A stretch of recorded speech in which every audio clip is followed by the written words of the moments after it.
floors in. And lo and behold, the kids were making games out of the floors.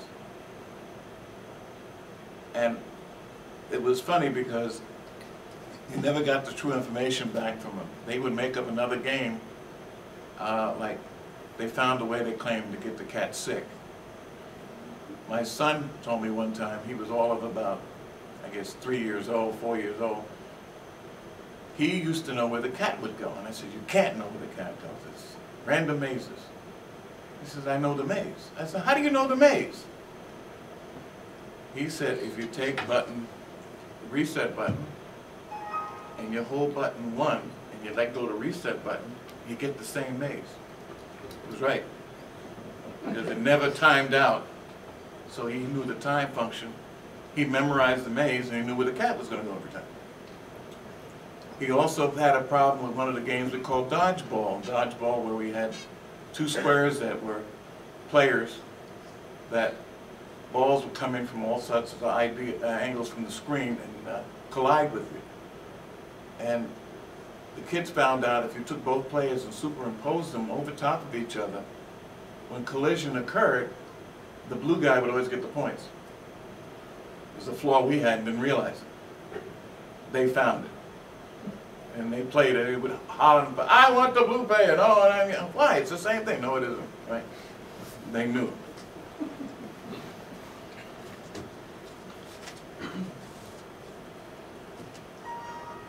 What's all that? Who's that? Where's Dave? Oh, here. Oh, okay. Shut it down. Huh? I'm sitting there checking on some of my notes. You gotta forgive me. I'm half blind these days. Yeah, so some of the other things that Fairchild was responsible for is that we had a TV game that was played over network television. And what it was called TV POW. Turns out that in television, particularly local broadcasting, from the hours of around noon to 4 o'clock is called no man's time.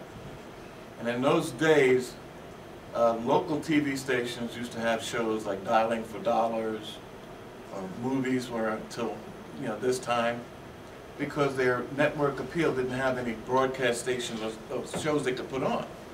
And in order to make viewers watch them, they had a lot of audience participation shows. One they had us develop was called TV POW. And one of the games called Shooting Gallery was devised to where it had a hybrid device where we hooked it to the phone line.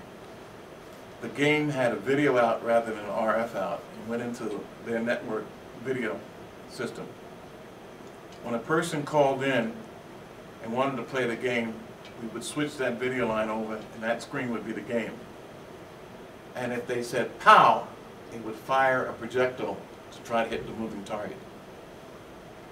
And if they scored a certain amount, they'd receive a home prize, that kind of thing. The show went on for a couple of years as a fill-in show. Originally, Regis Philbin demonstrated it on TV years and years ago. And a guy by the name of Marv Kaplan was the producer that we produced it for. He went around selling it to different stations around the country. We also had a system that we devised for loading games over cable TV. We actually had it working over the teleprompter network in 1977. It had a battery of our software devised on the system that had a cable box which was housed underneath the channel F, and a cartridge mechanism cable which powered the game and powered the adapter box. The cable went into the back of the adapter box. When you turned it on, it gave you a menu of all the particular games. You would select the menu, and this was an endless loop of data. And it would find that particular game, download it, say it's okay, and then play. And it was unattended and running for about 2 years in Santa Clara. Fairchild again couldn't get their act together as to how to deal with it. And then teleprompter themselves changed and fell apart. And I understand people have revived it and said it's a brand new concept. Yeah, it's brand new. It was working in 1977. Any questions? You guys are quiet. I hear you breathing out there. I got one question.